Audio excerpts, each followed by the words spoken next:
Hey, what's up all you action figure enthusiasts out there? JC, and I'm back at the review station today, and for today I thought I would take a look at two of the new My Hero Academia figures from McFarlane Toys. So these just recently started hitting shelves. These are 7-inch scale figures, and I gotta be honest, this is not a property that I closely follow, but when I saw these figures on the shelf, I thought they looked pretty cool. Also, just because, McFarlane's going to be doing DC stuff soon, I'm always interested to see, how they're progressing with their action figure lines and articulation, all that. So I picked these up and I thought we'd take a closer look. Now, as far as packaging goes, it's pretty standardized. It's almost identical between the two. Now, the two figures I picked up are All Might and then also Katsuki Bakugo. I think that's how you pronounce his name. If I mispronounced it, please feel free to correct me. Again, this is not a property that I closely follow in general. But for the packaging, it's just these standard yellow boxes. The figures are clearly displayed so you can see what you're getting. You've got little artwork in the corner there and the names down below. On the sides, it's just got the My Hero Academia title. The other side's got the name of the character. And then on the back of the packaging, it's exactly the same for both figures. There's no kind of bio or anything. Well, you do have the figure that you're buying is the one that's off to the side. But then it shows you other figures in the wave. And there's, I believe, 4 figures in the first wave, all of which are on shelves now. But let's go on and get these open and take a closer look over at the table.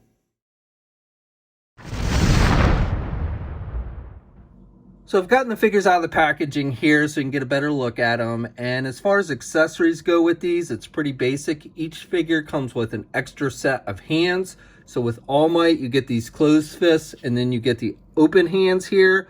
Now with my open hands, I do want to note that the paint is a little bit iffy on these. It looks like some of the skin tone is scratched off. You can see a mark here. And this one's not too bad, but this one, you've got a lot more marks and nicks where it looks like the paint has kind of rubbed off there with the skin tone. And then with Katsuki, you also get an extra pair of hands. You get this set of hands that are mimicking his explosion ability. And these blast effects are actually attached to the hand. So they're done with a semi-translucent orange plastic. And again, they're actually sculpted in the hand so you can't remove them. And one thing I also want to note about these hands is the underside is much more orange looking than red. With these alternate hands, the underside just looks more red. And when you plug the hands without the blast effects attached, you can actually hardly see the hands because they kind of get eaten up by these grenade gauntlets that the character wears.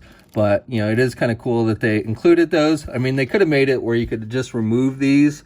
That probably would have been just as easy, but then I guess you'd have the hole in the hand and they didn't want to have that. And then beside the extra set of hands, each figure also comes with a display base. And this is just done with a thin piece of black plastic. It's a circular base with one peg. You've got the My Hero Academia logo there on the top. And I actually like these because they don't take up a lot of space on the shelf. Now you do have to, especially the first time you're plugging the foot in there, and you got to plug it in on the right foot. So you want to make sure you get it pushed down really good. But once you do that, it actually, it keeps the figure standing really well. So I don't think you have to worry too much about it falling off the shelf or anything. Now with the figures themselves, starting with All Might, I like the sculpting detail with All Might. They seem to have done a good job of capturing the likeness of the character from the cartoon and comics. But some of the paint applications are a little bit iffy. Now with the head sculpt, the head does look a little bit small, but that's in keeping with how the character actually looks, so I do like that. I like the way the hair sticks up, but I would recommend caution. The hair is done with a fairly hard plastic, and if you caught these pieces on something, you'd probably snap them off pretty easily. You've got the yellow hair with a little bit of a wash in there, good skin tone on the face. He's got the yellow eyebrows, the blacked out eyes, and the big kind of grin. And, I like the way the outfit looks, but just, again, paint applications are a little bit iffy on this one. In some places, like here on his hair, it looks like some of the yellow has come off, chipped off, and you can see some white there. Here in the midsection here with the white, you can see some red marks, so some of the red paint got there on the white. And then like down here on his leg, you can see with that red stripe where the blue is kind of bleeding through.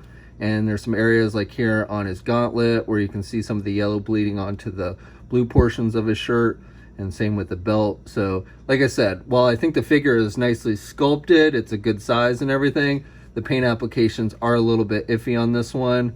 and you've got, you know, the stripings on the back. I don't know why he has a hole in his back. There's not really a reason for that, but they did include that. He's got the little things that stick out on his gauntlets. Those are hard plastic. You've got the belt. I like the sculpting detail with the belt, and you got the like eyes and such there on the buckle. I think that looks good. And those lines are actually sculpted on the belt, not just painted. Same with the ones on the back there. So I do like that. And then with the legs, he's got the blue kind of bleeds through bad there on those red stripes. But the white on the legs looks pretty clean, and the blue looks good. And then he's got the boots. I will say with the boots, the bottom portion of the boots, the feet are a brighter yellow, same with the ball joint. Then the upper, you know, calf area, the yellow on the leg is definitely darker, noticeably more darker than that on the actual foot.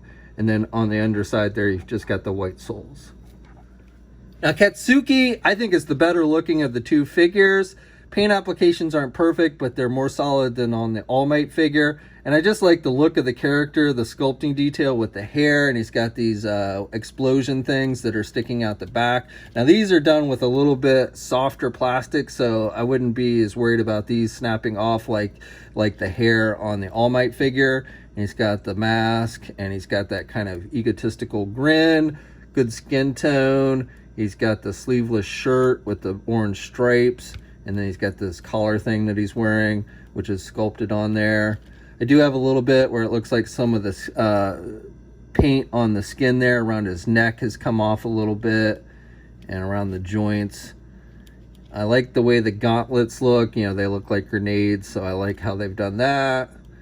And those are not removable. And then he's got little grenades on his belt here. These aren't removable either, but they're sculpted and they look pretty good with the green. You got a little bit of gray on them as well, and the orange. And then he's got these things on the sides of his legs, which are sculpted on there. And he's got the knee pads, which look good. And then he's got the boots with the straps, the orange and the black. So all that, I think, comes off looking really good. So out of the two figures, I definitely think this is the cooler of the two. Now, I think these figures scale together with one another pretty good. All Might is taller as he should be, and if you count to the top of his hair, he stands about 7.5 inches tall. And then Katsuki, if you count to the top of his head, is about 6.5. And then if you count to the top of this back piece, it's about 6.75 inches tall. Now with articulation, it's the same for both figures, so I'm just going to go over it here with the Katsuki figure. So he can turn his head to the left and to the right. This shoulder piece is actually a separate piece, and it's made with a rubber type material, so it actually doesn't limit any of the head movement as far as rotation. And then he can look down pretty good, but he really can't look back. You just get the down movement and then essentially straight ahead, and All Might's the same in that regards. And then with the shoulders, you do have hinge joints there, and you also have what's I guess is a butterfly type joint. It's hard to see on this one. I'll actually let me show you on All Might. You can see it a little bit better. So he's got this extra joint piece that gives you a little bit of extra movement there, not a whole lot, but a little bit. And then you can rotate the arms pretty good there. You get bicep swivels. You get single hinged elbows, so he can bend his elbow about that much. Now with him, you can rotate these grenade things, and then you can rotate the hands. The hands are attached with these ball hinge joints, so you know the ball joint actually turns just like the hand, so you can turn the hand, but you can also turn this ball joint. So depending on which way that ball joint is facing will determine, you know, which back and forth movement or up or down movement with the hand that you actually get, but you do have that movement there. Now, you get midsection joints with these, so you can rotate there, but you do not get any kind of ab crunch. You can pivot a little bit to left and right, but they really just can't crunch forward or look back very much. An actual ab crunch would be nice, especially like on All Might. You also get a waist swivel with these, so you can rotate at the waist. With the legs, they can do the splits pretty good. Now, you don't get an actual thigh swivel per se.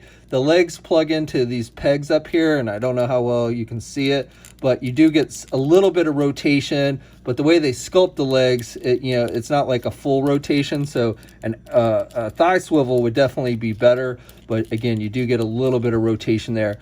You don't see these joints, which I'm sure is why McFarlane has gone that route, because he hates it when you see the articulated joints on his figures. So I guess this was their compromise to the thigh swivel. And then you do with the knees, you get a double jointed knee, so you got pretty good bending there at the knee, and you can actually bend it a little bit more there. And then also you get with the feet, you get, again, those ball type joints like you had with the hands. So you've got rotation, you've got back and forth movement, and you can also pivot on those ball joints as well. And then with these, you also get toe articulation. So you can do the toes up on these, and then you just have one peg hole on the right foot. Okay, and that's my review. So while not being a huge fan of My Hero Academia, it's not a property I've ever really closely followed, I do actually like these figures. I think they look pretty good. I like the sculpting detail. The weakest thing about these figures are the paint applications. Definitely, I think they could improve a little bit on that. But still, these are nice looking figures, and while there may be nicer high-end import type figures for these characters out there at $20 a pop, I actually think you get your money's worth with these. Now, both of these figures are available now. We have a full image gallery up at Toy News International. I'll have a link to that in the video description below. Like the video if you're so inclined, and until next time, guys, I'll catch you later.